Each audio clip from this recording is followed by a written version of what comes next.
Hi guys, welcome to Anointed Days. I'm Maya, and today we're going to be talking about humility. So, what does it mean to be humble? Be humble is a lowliness of mind that is a spiritual dependency on Jesus himself rather than self-exalting. So, why are we often called to be humble? We see this plenty of times in the Bible, but specifically we're going to talk about Proverbs 14. So in Proverbs 14, verse 1, every wise woman buildeth her house, but the foolish plucketh it down with her hands. So, you're probably wondering, well, where does it say to be humble? First, we need to understand what it means to be foolish. To be foolish is ignoring God, whether it's his guidance or his wisdom, and choosing sinful behavior. So, this means that to be foolish is not about knowledge, but is about action. Not only that, but to be foolish also means to be prideful. So, the opposite of foolish would be wise. And what does wise mean? To be wise is having the practical skill to live a godly life rooted in the fear of the Lord. Again, we see that to be wise and to be foolish has nothing to do with the amount of knowledge or information that you know, but it's about action. Not sure if you caught it yet, but action keeps popping up. And why is that? Because humility is an action. As we move on to Proverbs verse 2, it says, "In the mouth of the foolish is a rod of pride, but the lips of the wise shall preserve them." So, Jesus, preserves those, which would be us, that take action to show humility. And of course, our dependence on him. Now that we understand what these words mean, I'm going to move us into Luke 14, so bear with me, it's a little bit long. In Luke chapter 14, verse 8 to 10, it says, "When thou art bidden in any man to a wedding, sit not down in the highest room, lest a more honorable man than thou be bidden of him. And he that bade thee and him come and say to thee, Give this man place, and thou begin with shame to take the lowest room. But when thou art bidden, and go and sit down in the lowest room, that when he that bade thee cometh, he may say unto thee, Friend, go up higher. Then thou shalt have worship in the presence of them that sit at meat with thee." So, this brings me back to my first point. Those who are not humble will, in a sense, be their own downfall.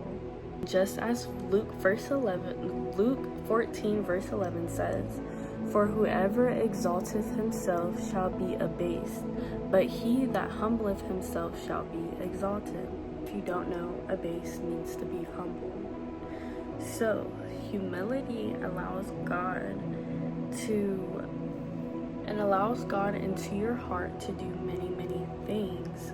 Not only that, but to change your perspective, and also so you can have his protection.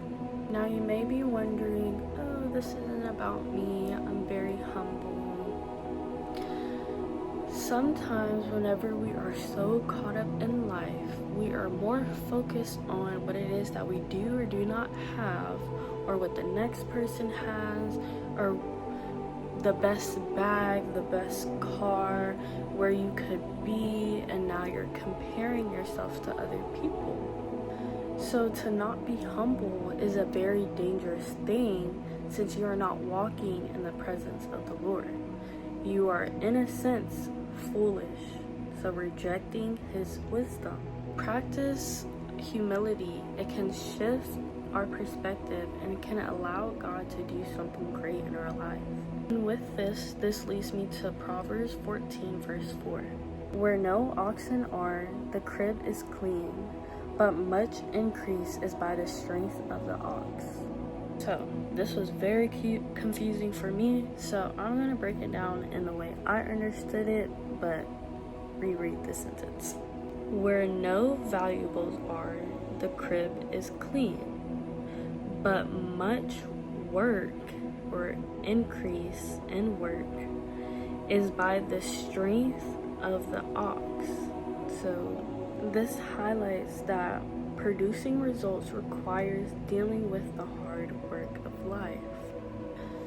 But once again, why? This is because true spiritual and material growth requires embracing messy and difficult work, much rather than thinking that life is gonna be sunshine and rainbows and it would pretty much be an easy life. And with this leads me to James chapter 1 verse 2-4, and it says, My brethren, count it all joy when ye fall into divers temptations, knowing this, that the trying of your faith worketh patience. But let patience have her perfect work, that ye may be perfect and entire, wanting nothing. So, whenever you're experiencing any kind of hardships, or you just feel like you want to give in and give up, trust in the Lord, because humility and hardships play a part. Sometimes hardship is the tool that God uses to get and produce the humility, while humility is the internal engine that allows a person to endure the hardship without giving up. So whatever it is that you're going through, trust that God is doing something, and it may just be He's trying to teach you how to be humble. Sometimes being humble is not just about what the next person has, but it is about your heart posture and your perspective in hardships and in hard seasons, because in due time it will produce fruit. Thank you guys for watching, and I hope you have a blessed night. Jesus loves you.